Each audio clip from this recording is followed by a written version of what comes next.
It's been a busy week in the Inland Northwest, so let's get you caught up with the KREM 2 News Week in Review. I'm Cody Proctor. Thanks for being here with us.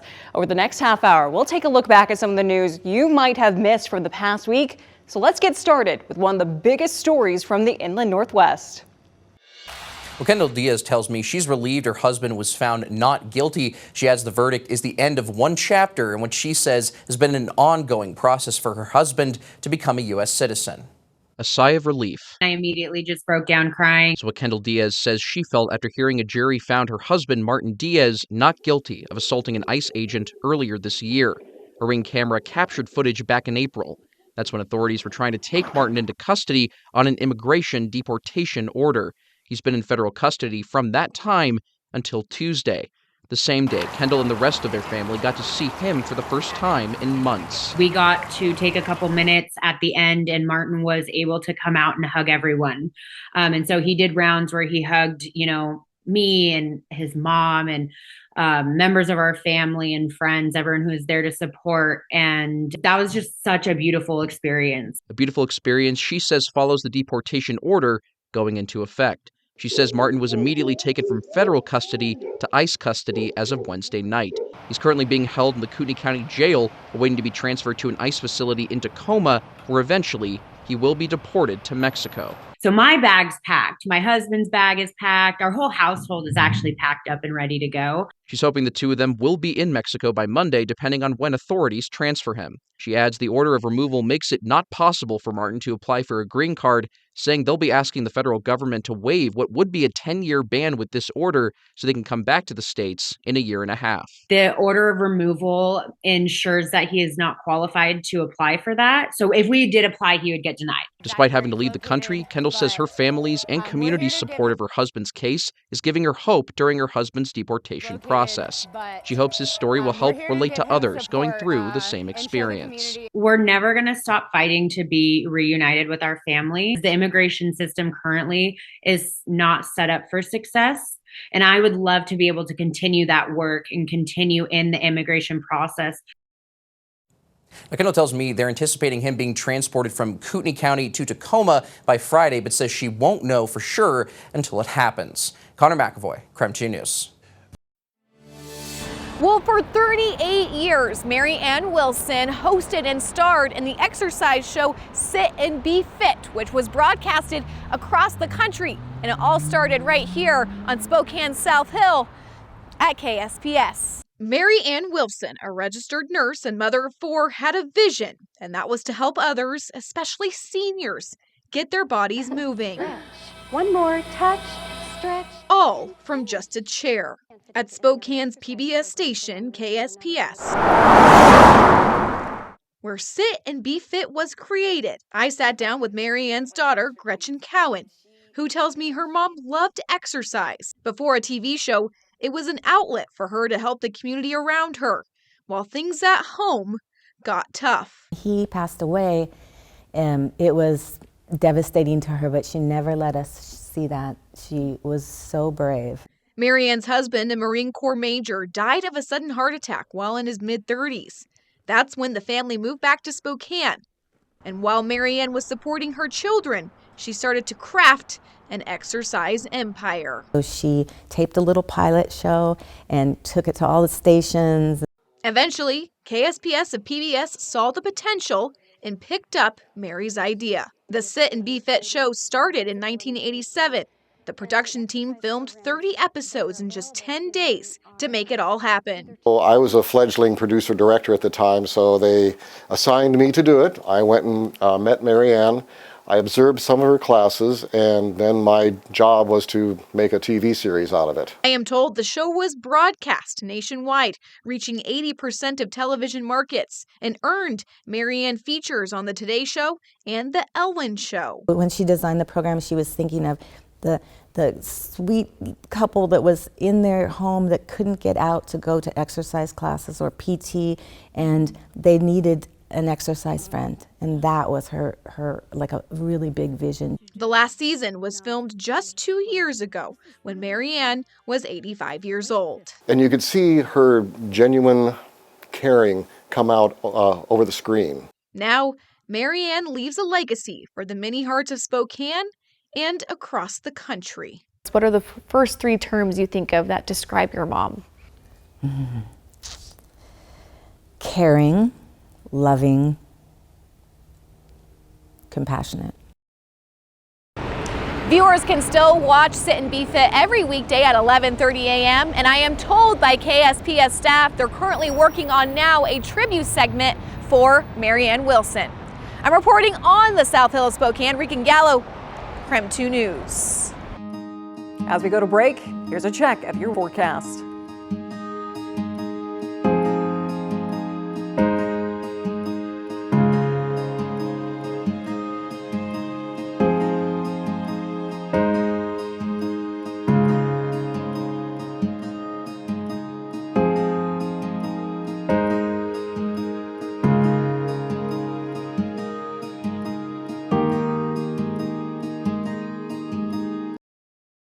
Welcome back to the KREM 2 News Week in Review. Each weekend, we walk you through headlines from the past week in the Inland Northwest.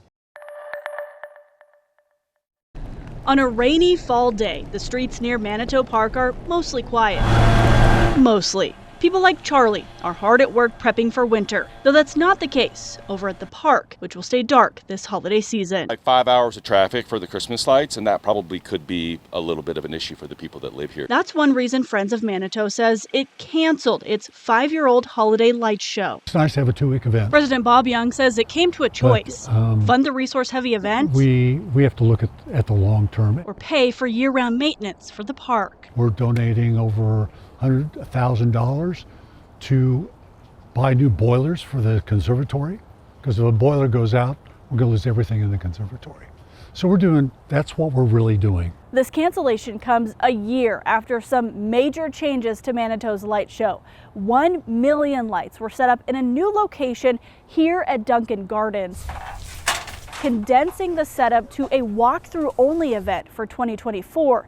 At the time, Friends of Manitou said this was an effort to cut back on stress to neighbors and cut down on the workload for volunteers. All those people, cars, whether they were driving through the park or just parking on the streets, was a problem for a number of neighbors. A problem, Young says, for conserving the park itself. Environmental impacts were also a deciding factor for the cancellation. Neighbors like Tracy Donahue, who didn't want to go on camera, say they're not surprised the popular event caused issues for some. At first, it was kind of shocking because there was so much traffic, but we got plenty of warning, so we just knew, be back in your driveway by 4 p.m. or don't come home until after 8. Though her own family worked around it and worked it into their own Christmas tradition. Making the best of it and then having an excuse to do something Christmassy. And we would have gatherings where people would come over for dinner and then we'd walk over there. She's sad to see the lights go dark, as are other neighbors we spoke to. Though Charlie thinks this year, the Christmas spirit should just be spread around. For the people that want to look at Christmas lights, decorate the malls and have them walk through the malls. Or just quit making your houses look so cool with Christmas lights. There you go, there's your answer. The group says it'll revisit the concept for Manitou lights for 2026. Shannon Mowdy, KREM 2 News. If passed by City Council, drivers who choose to park in lots like this around Spokane could pay that tax on January 1st. To clarify, the 12% tax increase would apply to those who park in paid lots, and the 6% would apply to parking garages. City officials say the tax is to incentivize redevelopment, essentially turning these different paid lots into housing or commercial buildings, which is something the city has been working towards for years. In a presentation to City Council this week, John Snyder, the Director of Transportation and Sustainability, says parking makes up about 30% of the city's core. A 2019 parking study for Spokane confirms about 85% of the parking available is off-street, with 15% being on the curb. Snyder says at their peak, only about 56% of these lots were occupied. Snyder says the money from the proposed tax would only be able to be used for transportation purposes. It would help fund things like new construction as well as general upkeep. If you look at the fact that we're doing big projects pretty much every year downtown, and that funding stream just keeps getting tightened and tightened, this is just going to be a terrific lifeline to make sure those big downtown projects happen. After the presentation, Councilman Cathcart asked, if the tax is for the people who park instead of the lots themselves, how does that work towards the city's goal for redevelopment? Unless we see just a lot of people saying, we're just not going to come downtown and park, and those lots lose money, which I doubt that will happen at 12%. So what is truly going to incentivize conversion of these lots by adding the 12%? Snyder says at this moment, it's hard to see how the incentives will play out because the goal is to stack incentives for property owners. In the proposal, it says privately owned parking lots could qualify for that lower rate of 6% if the owner has an accepted building permit with the city to eventually redevelop that lot. I would say that the carrots and the sticks all kind of stack up, right? We're trying to move things in a general direction. City Council is expected to vote on this proposed tax as early as the 17th of this month. In downtown Spokane, Christian Garza, KREM 2 News. Washington's Department of Health says this resource comes as vaccination rates struggle statewide. Immunizations for COVID and flu decreasing year after year. The new immunization dashboard tracks vaccination trends for flu, COVID, and RSV. This new dashboard brings it all together in one place to make it really as easy as possible. Senior epidemiologist Dr. Meredith Cook says it allows you to break down by doses administered, age group, and even shows rates down to the county level. DOH data shows across Washington, immunizations for COVID and flu have decreased over the last 3 years, including in Spokane County. Just over 17% of Washingtonians have gotten a flu shot this year, about 10% fewer than the year before. And less than 10% have sat down for the COVID-19 shot this year. DOH says that is 24% fewer than last season. As immunization coverage rates fall, that means fewer people are protected. And that means we could then see an increase in cases of vaccine preventable disease. Vaccinations for RSV among adults and babies are increasing, though. DOH reports RSV shots increased 21% for babies over this time last year. More than 15,000 doses have been administered to infants so far this season. And take a look at RSV shots for adults statewide, trending higher than the last couple of years. Take a look at Spokane County. Steady increases in adults getting immunized against the virus, with nearly 37% vaccinated so far this season. The Washington State Department of Health recommends that people prepare for the respiratory illness season. We have a link to this entire dashboard at our website, KREM.com, as well as on the KREM 2 app. Shannon Mowdy, KREM 2 News.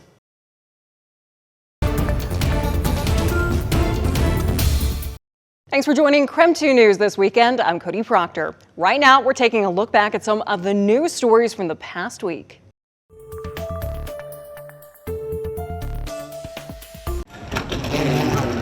Tonight, it's business as usual at SEA. But by tomorrow, this could look very different. We were nervous. That's why we're here extra early today. Travelers like the Lead family are already thinking ahead, expecting possible cancellations and delays as a nationwide flight reduction takes effect in just hours. Hawaii is not a terrible place to get stuck, but we don't want to get stuck away from our dog and away from our home, so we're hopeful we'll be able to get back on Tuesday. Friday morning, the FAA will cut flights by 10%, including here at SEA. It's a move to ease pressure on air traffic control during the government shutdown.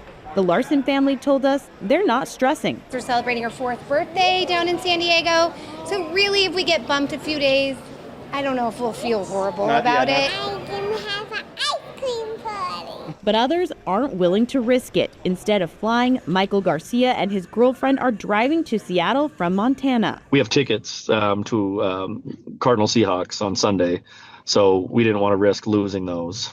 So we were coming either way. The trade-off is certainty for time. Instead of a 90-minute flight, they've got a 12-hour drive each way. We're going to do 5 tonight and then 7 tomorrow. And then Monday when we come back, we're going to do the full 12.